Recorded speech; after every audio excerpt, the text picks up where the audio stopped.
Okay, special reading 3803, 3804, and 3805. Gagamit tayo ng tarot.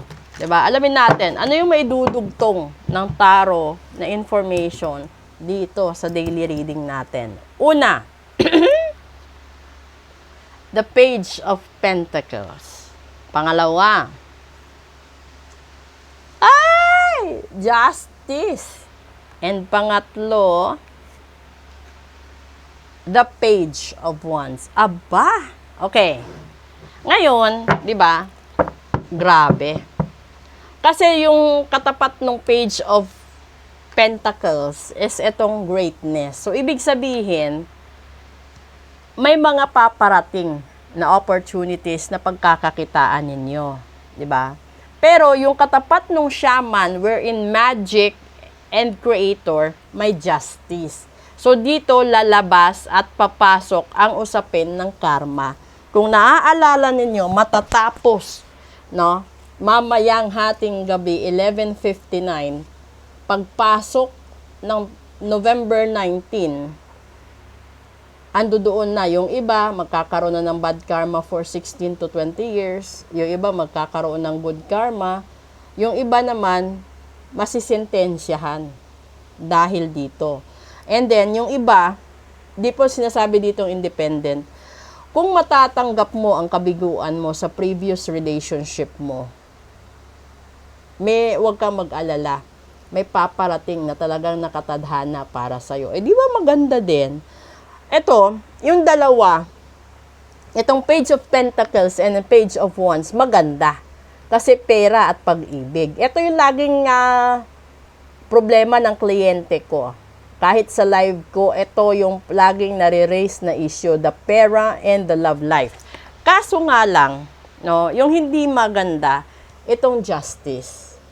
Kasi maganda ito kung ikaw yung tao na naghahanap ka ng hustisya sa i-file mong kaso sa korte. Halimbawa, ang daming kaso sa korte kasi na yung complainant ang mali.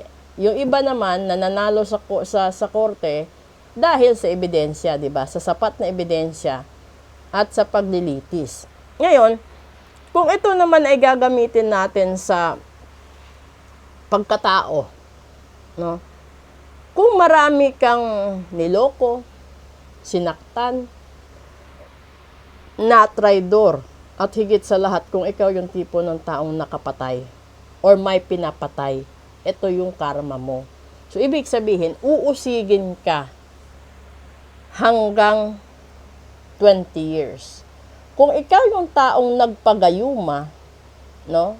Ginayuma mo para maagaw mo, meron ka ding bad karma later hating gabi. So, kung ayaw nyo at kung gusto, kung ayaw nyong makarma kayo, alam nyo sa sarili nyo na ritual lang din ang makakaligtas dyan. Kasi, kapag nagdasal ka sa Diyos, hindi naman sasagutin ng Diyos verbally, hindi mo naman siya maririnig sa boses niya na, sige, ganito ang gawin mo para maibsan mo or maligtas mo sarili mo. Di ba hindi? Kasi kapag ganito, halimbawa, nakagawa ka ng masama or idiretso na natin dun sa nakapatay ka o may pinapatay kang tao, may pinagayuma ka o may ganito, ganyan na mga mabibigat na kasalanan. No? Lalo na kung nanloko ka, yung nanggamit ka ng tao o nanggamit ka ng tao kasi dahil kailangan mo finances niya, kailangan mo connection niya, eh yan, pinakamalaking cargo de konsensya mo yan sa bad karma. O ngayon, kung isa ka sa mga nakagawa ng ganon, yung may isasuggest ko is, magpa-ritual ka, doble. Isang protection ritual at isang cleansing ritual.